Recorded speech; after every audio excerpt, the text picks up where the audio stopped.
Back to my channel. তো কেমন আছো তোমরা? আশা করি সবাই ভালো থাকবে। তো এটা আমার ফার্স্ট ব্লগ, তো আমি কিছু আমার জীবনের কথা আমি তোমাদেরকে বলতে চাই, শেয়ার করতে চাই। তো প্রথমে আমি বলে দিচ্ছি যে আমার নাম সুমতি মান্না, আর আমার বিয়ে হয়ে গেছে। আমার বয়স তোমার 20 হতে চলেছে, এই বছর ঢুকলে 20 হয়ে যাবে। তো আমার জীবনের কিছু কথা বলতে চাই যে আমার জীবনে অনেক কিছু ঘটেছে, তাই আমি ব্লগে, আমার যে ফার্স্ট ব্লগে অনেক কিছু জানাতে চাই তোমাদেরকে। প্রথম কথা তো আমার বিয়ে হয়ে গেছে, আর আমার যে বাপের বাড়ি ওখানের নাম হলো তোমার মানুষমুড়িয়া, ওটা ঝাড়খণ্ডে পড়ে, আর এটা বেঙ্গল গোয়াশ্রীমন আমার শ্বশুর বাড়ি।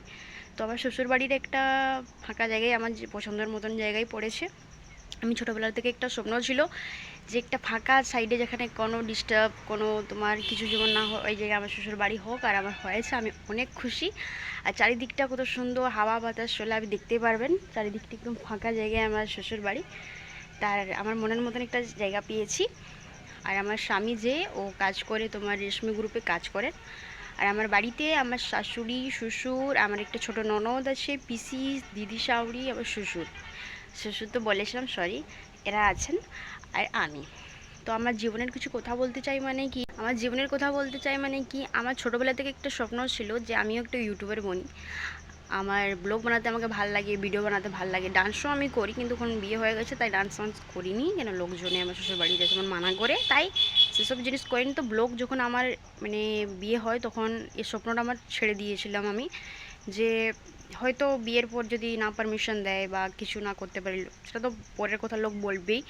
তো আমি সে জিনিসটা করিনি। তারপর আমি বিয়ের কিছু বছর পর, বিয়ের 1 বছর পর আমি মা হয়েছিলাম। আর মা হবার পর আমার একটা দুর্ঘটনা ঘটে। আমার বাচ্চা যে হয় ও মৃত অবস্থায় জন্ম নেয়। তো ওই জন্য আমি ডিপ্রেশনে চলে গেছিলাম। ডিপ্রেশনে আমাকে বের হতে 1 বছর লেগেছে। আর 1 বছর পর আমি ভাবলাম যে এখন যা বি হয়েছে সেটা তো আর আটকানো যায় না, কেন আমাকে অনেক দুঃখ তো মানে নিজেকে অনেক কষ্টে আমি সামলিয়েছি। তো সামলে নিয়েছি নিজেকে। আর সামলাবার পরে আমি একটা শপথ গ্রহণ করেছিলাম যে যাবি হোক, কিন্তু আমি আমার যে স্বপ্নগুলো আছে ওগুলো আমি পূরণ করতে পারিছিলাম না। তো এখন আমি এইসব ভাবলাম যে যখন আমার ফোনে মোবাইল আছে, তো আমি দেখো অনেকজন আছে যারা স্বপ্ন অনেক কিছু থাকতে পারে, কিন্তু আমার স্বপ্ন ছিল একটা ইউটিউবার বোনার। আর সেটা আমি ভাবলাম যে হয়তো 1 বছর পরে আমি চেষ্টা করি, যদি হয়। আমার 1 বছর পরে যে স্বপ্নটা ছিল ওটা তো ভেঙে গেছিলো। তারপর একটা ডিপ্রেশন যাওয়ার পর আমি ডিপ্রেশনে বেরার পর ভাবলাম যে না, এখন নিজের স্বপ্ন ধরে বাড়াই। তো ওই স্বপ্নটা নিজের মনটাকে একটু হালকা করার জন্য, আর একটা সত্যি কথা বলতে যে আমার শ্বশুর বাড়ির লোক খুবই ভালো লোক, ওরা কোনোদিনও আমাকে কোনো চেষ্টা করতে মানা করেননি। আর আমি এখন একটা ব্লগ, তাই আমি নিজের ব্লগ আমি ভাবলাম যে হয়তো আমি এখন চেষ্টা করলে হয়তো পারতে পারি, কেন কি এখন আমার যে স্বপ্নটা ওটা তো আমি ভেঙে দিতে পারি না। তাই আমি এখন ব্লগ স্টার্ট করেছি, একটা নতুন চ্যানেল খুলেছি। এখন চ্যানেলে সাবস্ক্রাইবার কম আছে, কিন্তু জানি চেষ্টা করলে একদিন না একদিন সফল হব। আর সবসময় বেশি দরকার তো তোমাদের সাপোর্টের। তোমরা যদি সাপোর্ট না করো তো আমরা কোনোদিনও আগে বাড়তে পারবো না। তাই আমার একটা স্বপ্নটাকে পূরণ যদি তোমরা আমাদের সাথে মিলিয়ে করে করতে পারো তো আমার অনেকই ভালো হবে। আমার ইউটিউবের চ্যানেল নাম সুমতি ব্লগ আছে, ওইখানে তোমরা সাবস্ক্রাইব করতে পারো আমার চ্যানেলের নাম।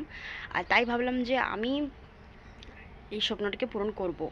আর স্বামী যে ও মানা করে আমাকে এইসব জিনিস বানাতে, কিন্তু আমি ভাবলাম আমি তো কিছু খারাপ জিনিস করছি না, ছোটো ছোটো ড্রেস পরে নাচছি, এমন কিছু করছি না। আমার স্বপ্ন আমাকে ভিডিও বানাতে ভালো লাগে, আমি বানাই। ব্লগ বানাতে ভালো লাগে, লোকের সাথে কথা বলতে ভালো লাগে, বন্ধু বান্ধব, তাই আমাকে এসব করতে ভালো লাগে, আমি করি। তো আমি কোনো খারাপ জিনিস করিনি। তো তোমরাও সে জিনিসটা জানো, তো আমাকে সাপোর্ট করো, তাকে আমিও একটা ভালো ইউটিউবার বনতে পারি আর নিজের স্বপ্নগুলো পূরণ করতে পারি। এটা হলো আমার ফার্স্ট ব্লগের কিছু কথা। আরও কথা আছে যে আমার ছোটোবেলাটা একটু ওরকম মানে হয়নি। আমি চাই যে আমার যে ছোটোবেলাটা ছিল, আমরা অনেক কষ্ট করে বড় হয়েছি, তখন অভাবের সংসার ছিল, বাবা তখন বেশি কামেই নয়, ঠিক আছে, খাওয়া দাওয়া একটু কষ্ট হতো, পরা কাপড় পরার জন্যই কষ্ট হতো, কিন্তু আমি চাইনি যে আমার বাচ্চাও সেই কষ্টটা শোক।